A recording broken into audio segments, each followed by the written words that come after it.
Just 1 second. Oh. Do you feel impatient sometimes?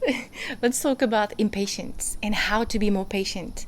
And today, I'm not here to give you some techniques or some calming exercises to feel calmer. We go to the root that will make you feel or be in such peace that you don't need those techniques or strategies.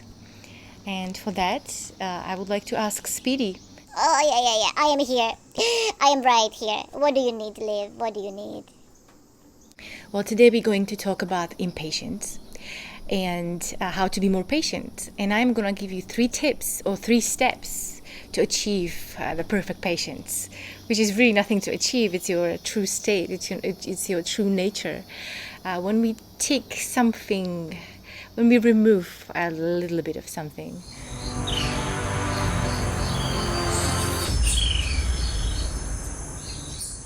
Speedy, would you like to give us some example? I mean, do you ever get impatient?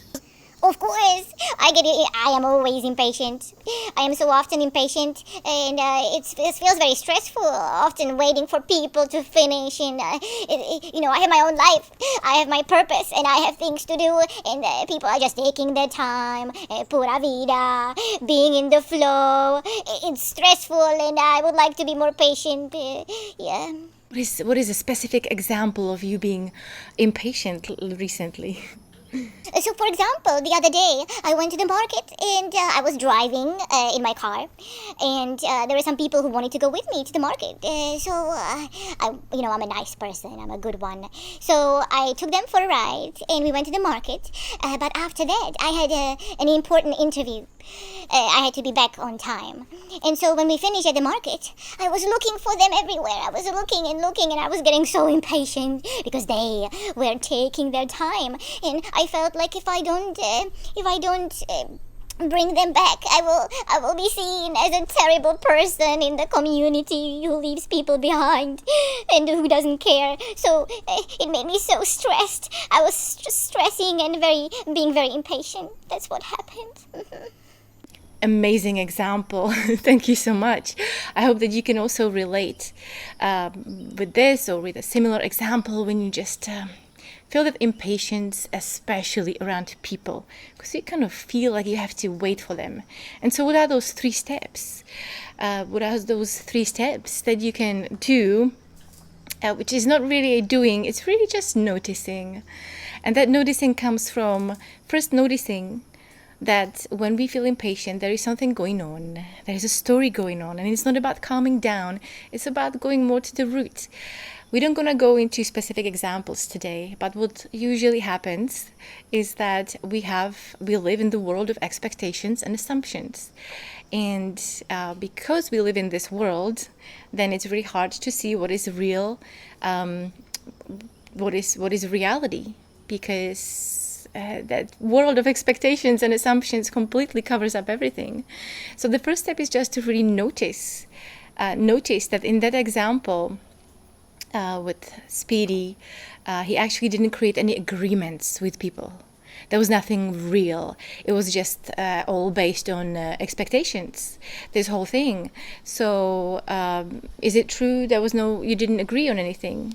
No, I assumed, and I expecting them to be at least polite. I expected people should be polite. They should, appreciate. If I am the one giving them the ride, they should at least be polite and be on time and make sure that they are around, and I don't have to look for them. That I am not the one looking for them.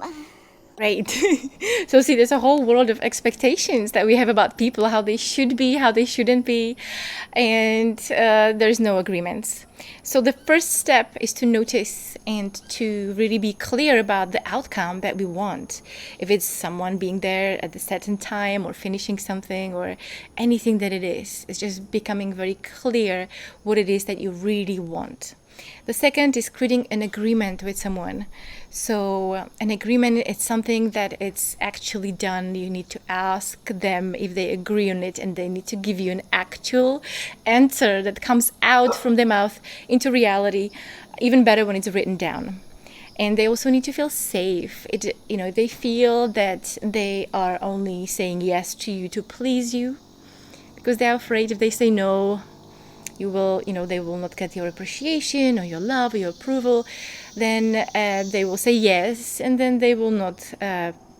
They will break the agreement. So they need to feel safe to really answer that question. And so you agree with people. And the step number 3 is simply that you will meet this agreement yourself as well. So how would this be different in your example, Speedy? What would you do different now when you know about agreements? Making agreements with people. It's how to keep yourself patient. Yeah, that's true. I didn't make any agreements with them. It was all just based on some expectations with them. So what I would do different?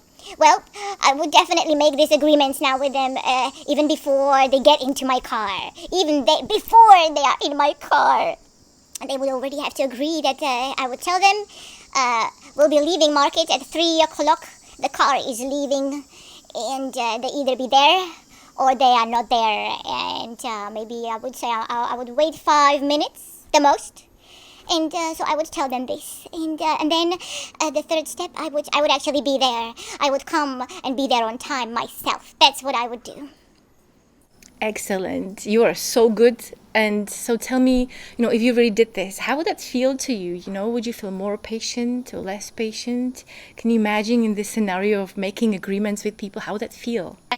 Well, because before I was thinking about it, like 20 minutes before they showed up, I already thought about it, and I was already feeling stressed out. Then 5 minutes before, I was already panicking, and then when they didn't show up on time, and then also afterwards, I was overthinking because I had to wait for them and collect them, and I was late and stressed the whole way home driving. I was stressed. I was an angry driver. Yes, it was me. Sorry. And so now, having these agreements, not only I would feel more calm, I would naturally have to think about it. The agreement in reality, it puts me in a place where I can relax and simply do my own thing and have my own thoughts, go to the market and enjoy my time with other people and notice all these amazing things there and people, and I wouldn't have to go so crazy in my head. And then, they would either come or they wouldn't. So it would be clear. I would feel clear afterwards. I would be driving home, all calm and waving at people, giving them kisses, and then I would be prepared for my interview much better. Yeah, because before I was so stressed out, I messed up everything. But I would feel calm and happy and more patient. Yeah, that's what I would feel like that. Thank you so much. So that's amazing. And let us know in the comments. What do you think? Is there anything else that Speedy could do to feel more patient? Is there anything that you could do? Any ideas that you have how you can feel more patient in certain scenarios that you can share with us? We would be excited to read those. Yeah. Thank you for watching. Please subscribe the button, put the notification, and like the button if you like me. If you want me to be there more. And I'll see you next time. Bye.